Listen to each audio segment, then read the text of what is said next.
Hello friends, welcome है आप सभी का मेरे यूट्यूब चैनल पर। दोस्तों, आज की इस वीडियो में हम वर्कशॉप टेक्नोलॉजी के important chapter moulding and casting के बारे में बात करने वाले हैं। तो फ्रेंड्स, यहाँ पर जो आपका चैप्टर है वर्कशॉप टेक्नोलॉजी में मोल्डिंग और कास्टिंग से, वहाँ से आपका एक क्वेश्चन इम्पॉर्टेंट है जो आपके एग्ज़ाम में पूछा जा सकता है और आपकी सेमेस्टर परीक्षा में कई बार पूछा गया है।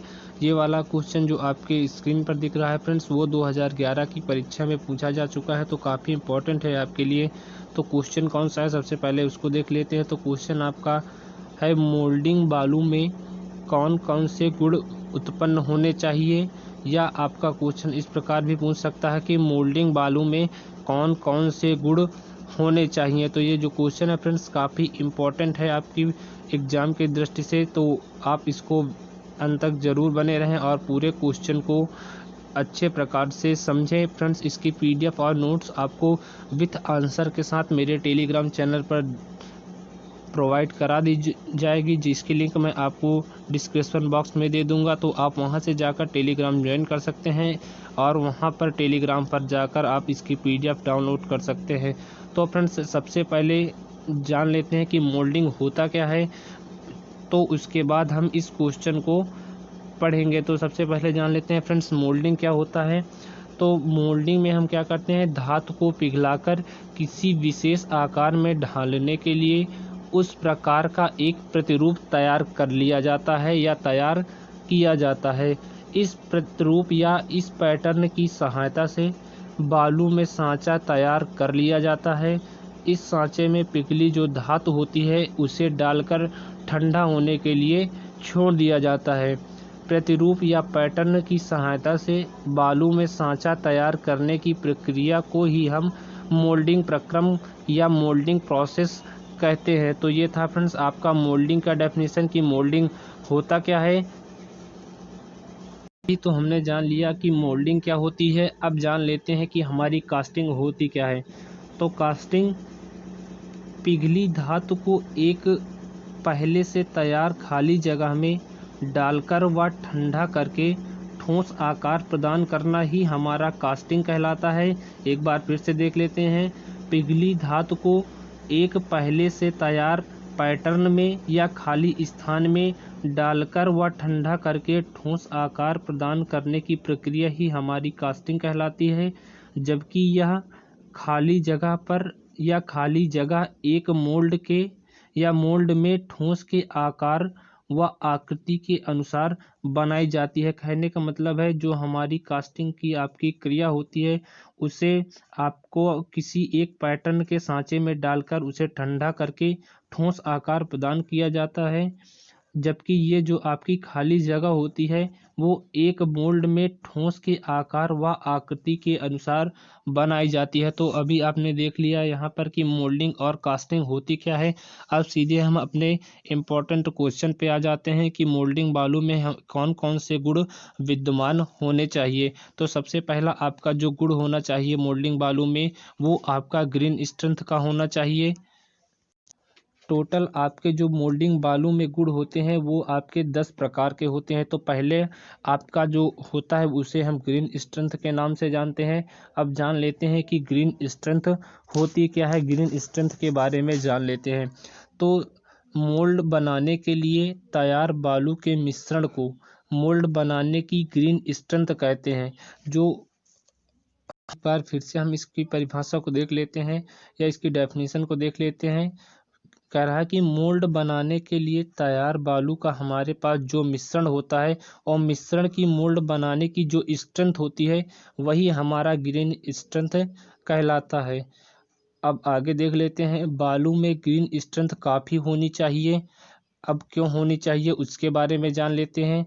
जिससे हमारा पैटर्न जब निकालते हैं या मोल्ड को सरकाने या उठाने पर बालू जो आपकी मोल्ड होती है उसमें बालू ना टूटे, इसके लिए हमारी जो बालू की ग्रेन स्ट्रेंथ होनी चाहिए वो काफ़ी ज़्यादा होनी चाहिए। मोल्ड के लिए आवश्यक स्ट्रेंथ पैटर्न के आकार व आकृति पर भी डिपेंड करता है। तो ये आपके लिए इम्पॉर्टेंट पॉइंट है, इसको भी आप नोट कर लीजिए कि जो मोल्ड के लिए जो आवश्यक स्ट्रेंथ होता है वो पैटर्न के आकार और उसके साइज या उसके प्रकृति पर निर्भर करता है कि हमारा पैटर्न किस प्रकार का है और किस आकार का है। अब पढ़ लेते हैं फ्रेंड्स, आपका दूसरा टाइप आता है हमारा ड्राई स्ट्रेंथ। जान लेते हैं कि ड्राई स्ट्रेंथ होता क्या है। तो जब मोल्ड में पिघली धातु डाली जाती है तो इसके संपर्क में आने पर रेत में उपस्थित नमी भाप बनकर निकल जाती है तथा मोल्ड हमारा सूखा हो जाता है। इस प्रकार रेत की वह ताकत या इस प्रकार रेत की वह शक्ति जो सूखने पर भी पिघली धातु के दाब static pressure of moulding metal को सहन करती है, उसे ही हम डाई स्ट्रेंथ के नाम से जानते हैं। अब आपका थर्ड पॉइंट आता है फ्रेंड्स यहाँ पर हॉट स्ट्रेंथ। अब जान लेते हैं कि हॉट स्ट्रेंथ होती क्या है। तो हॉट स्ट्रेंथ फ्रेंड आपकी जो होती है यह भी डाई स्ट्रेंथ के समान गर्म पिघली धातु के विरुद्ध मोल्ड की स्ट्रेंथ को दर्शाती है। यदि मोल्डिंग बालू में हॉट स्ट्रेंथ कम होता है या कम होती है तो कास्टिंग के फूलने, क्रैक होने, मोल्ड के टूटने का भय हमारा बना रहता है। अब आपका नेक्स्ट पॉइंट आता है फ्लोएबिलिटी। अब जान लेते हैं कि हमारा फ्लोएबिलिटी होता क्या है। तो मोल्ड बालू में पैटर्न को लगातार दाबा जाता है। ये तो आपको पता होना चाहिए कि जब हम मोल्ड बालू में क्या करते हैं, पैटर्न को लगातार दाबते हैं, फ्लोएबिलिटी के गुण के कारण दाबने पर बालू सभी स्थानों पर एक ही घनत्व को दबाती है। मोल्डिंग प्रक्रिया के आधार पर फ्लोएबिलिटी के गुण की आवश्यकता निर्भर करती है। हैंड मोल्डिंग में फ्लोएबिलिटी आपकी अच्छी होनी चाहिए। तो ये हो गया आपकी फ्लोएबिलिटी की डेफिनेशन। अब आपका जो नेक्स्ट डेफिनेशन आता है, आपका नेक्स्ट पॉइंट आता है यहाँ पर कोलैप्सिबिलिटी। अब जानते हैं कि कोलैप्सिबिलिटी होती क्या है। फ्रेंड्स, इसको जानने से पहले मैं आपको बता दूं, इसकी पूरी आपको notes with writing with answer आपको मेरे टेलीग्राम पर प्रोवाइड करा दी जाएगी, जहां पर आपको इन सारी जो पॉइंट है इनकी डेफिनेशन विथ हैंड राइटिंग और शॉर्ट नोट के साथ आपको वहां पर मिल जाएगी। तो अब जान लेते हैं कि कोलैप्सिबिलिटी होता क्या है इसके बारे में। तो मोल्ड में जब कास्टिंग के ठंडा होने पर मोल्ड को तोड़ दिया जाता है तथा मोल्डिंग बालू को पुनः तैयार करके प्रयोग कर लिया जाता है। यदि गर्म होने पर बालू कठोर होकर कास्टिंग में चिपक जाती है तो उसे कास्टिंग से छुड़ाना काफ़ी कठिन हो जाता है और कोलैप्सिबिलिटी के गुण के कारण आसानी से रेत कास्टिंग से अलग हो जाती है तथा पुनः प्रयोग में लाई जा सकती है। तो आपका जो यहाँ पर कोलैप्सिबिलिटी का गुण होता है, इस गुण के कारण क्या करते हैं, हम कास्टिंग के से बालू को आसानी से छुड़ा सकते हैं और जो हमारी बालू होती है उसे हम पुनः प्रयोग में ला सकते हैं। अब आपका नेक्स्ट पॉइंट आता है यहाँ पर पारगम्यता। पारगम्यता क्या होती है उसके बारे में जान लेते हैं। प्रीमिएबिलिटी के नाम से भी हम इसको जानते हैं। तो मोल्डिंग बालू के इस गुण के फलस्वरूप वायु तथा कास्टिंग में उपजी अन्य गैसें बालू के अंदर से होकर पास हो जाती हैं तथा कास्टिंग में कोई हानि नहीं पहुंचती है। तो यह गुण मोटे सिलिका रेतों में, जो मोटे आपकी सिलिका रेतें होती हैं उसमें अधिक पाया जाता है।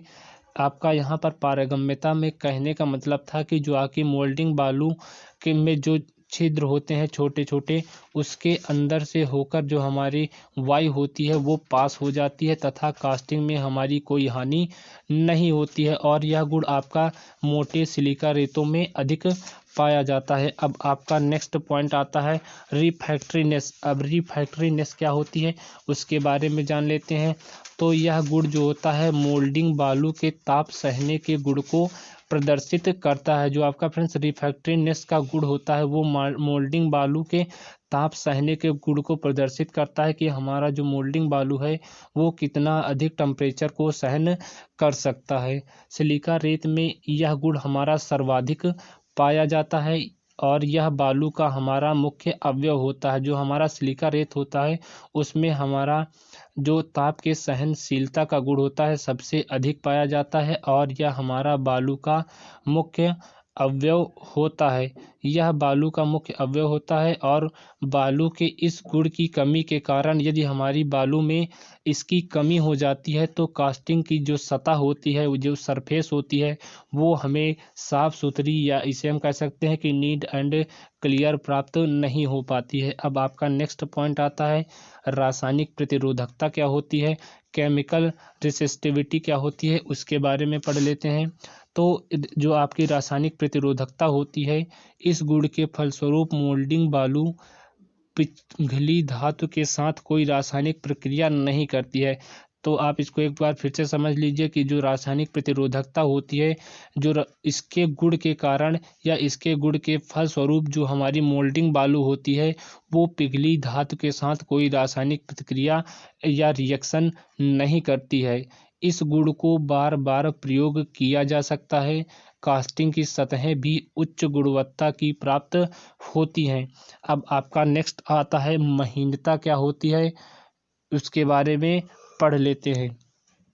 तो यहाँ पर जो आपका महीनता होता है वो हमारे बालू में धातु के पेनिट्रेशन को रोककर कास्टिंग की चिकनी सतह देने के लिए मोल्डिंग रेत महीन होना चाहिए। इसमें क्या होता है कि जो धातु की पेनिट्रेशन होती है उसको रोककर हमारी जो कास्टिंग की सतह होती है उन सतहों को चिकना बनाने के लिए या उन सतहों को अच्छे से उस पर फिनिशिंग देने के लिए मोल्डिंग रेत महीन होनी चाहिए। उसमें मोल्डिंग रेत में महीनता का गुण होना चाहिए, परंतु जो हमारी महीन रेत के मोल्ड की पारगम्यता या प्रेमेबिलिटी जो होती है वो कम से कम हो जाती है और बिना पारगम्यता खोए हुए जो हमारी चिकनी सतहों की कास्टिंग प्राप्त करने के लिए मोल्ड कोड यानी इसको हम मोल्ड कोड का भी प्रयोग कर सकते हैं। तो आप महीनता में इतना भी लिख सकते हैं कि बालू में धातु की पेनिट्रेशन को रोककर कास्टिंग के लिए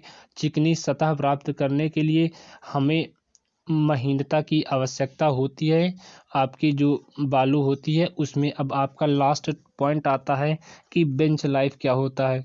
तो जो आपका बेंच लाइफ होता है वो मोल्ड बनाने के बाद मोल्ड जितने समय तक अपने गुणों को बनाए रखता है वह उसकी बेंच लाइफ कहलाती है। अच्छे बालू के मोल्ड की जो आपकी काफ़ी समय के लिए स्टोर किया जाता है। यदि आपके बालू अच्छे होंगे तो उसके मोल्ड को हम काफ़ी समय के लिए रीस्टोर कर सकते हैं।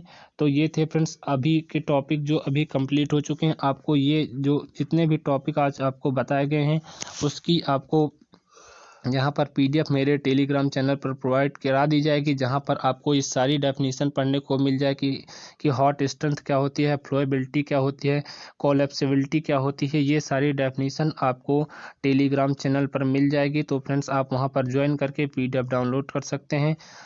आपसे हम नेक्स्ट वीडियो में मिलते हैं किसी इम्पोर्टेंट टॉपिक के साथ। अपना कीमती वक्त निकाल कर फ्रेंड्स वीडियो देखने के लिए आप सभी का बहुत बहुत धन्यवाद। चैनल पर आप पहली बार आए हैं तो चैनल को आप ज़रूर सब्सक्राइब कर लीजिए।